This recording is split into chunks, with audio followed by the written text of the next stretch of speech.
seatbelts securely fastened until the signs in the cabin have been switched on. We do recommend for your continued safety and comfort that you keep your seatbelts fastened whenever you're seated.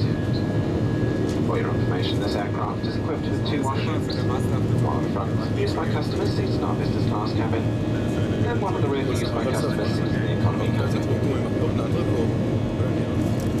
To ask, for safety and security reasons, you remain in the cabin in which you are seated. We would like to remind you we operate a strict no smoking policy, and the washroom facilities are equipped with smoke detectors.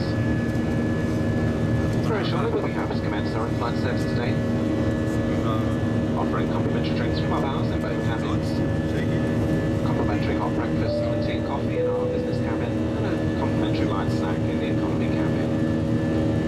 Later in the flight there will be opportunity to purchase items from our extensive in-flight sales range for customers travelling onwards to